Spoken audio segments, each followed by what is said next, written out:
Hi friends, എല്ലാവർക്കും നമസ്കാരം. വിജയസ് വേൾഡിലേക്ക് സ്വാഗതം. ഞാനിന്നിവിടെ തയ്യാറാക്കാൻ പോകുന്ന ശീമച്ചക്ക വറ്റലാണ്. ഇത് ശീമച്ചക്ക കൊണ്ടൊരു വറ്റലാണ്. ഇതിന് നമുക്ക് ആദ്യം തന്നെ ഇതൊന്ന് തോലെല്ലാം കളഞ്ഞ് ഒന്ന് ചെത്തി കട്ട് ചെയ്ത് രണ്ടായിട്ട് കട്ട് ചെയ്ത് എടുത്തിട്ടുണ്ട്. ഞാൻ പകുതി എടുക്കുന്നുള്ളൂ.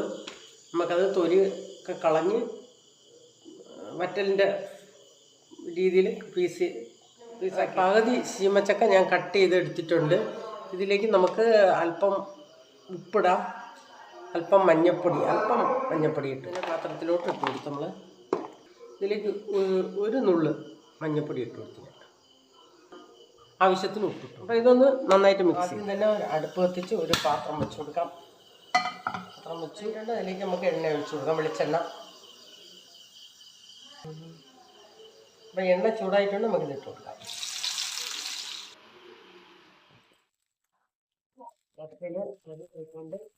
വറ്റൽ റെഡി ആയിട്ടുണ്ട്. അതിലേക്ക് അല്പം മുളക് പൊടി ഇട്ട് കൊടുക്കാം, ഒന്ന് മിക്സ് ആക്കി കൊടുക്കാം.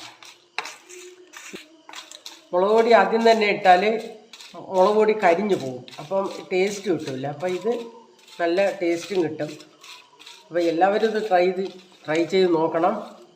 ഇത് കുഞ്ഞുങ്ങൾക്കൊക്കെ നമുക്ക് വറുത്തിട്ട് കൊടുക്കാം. ഇനി കുഞ്ഞുങ്ങൾക്ക് മുളക് പൊടി വേണ്ടെങ്കിൽ ഇടണ്ട, അല്ലെങ്കിൽ നമ്മൾ ശകലം ഇടുന്നത് നല്ലതാണ്.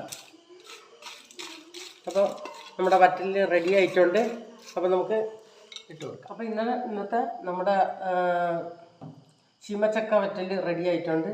എല്ലാവരും ട്രൈ ചെയ്ത് നോക്കണം. ഈ വീഡിയോ എല്ലാവർക്കും ഇഷ്ടപ്പെട്ടെങ്കിൽ ലൈക്ക് ചെയ്യുക, ഷെയർ ചെയ്യുക, സപ്പോർട്ട് ചെയ്യുക. നന്ദി, നമസ്കാരം.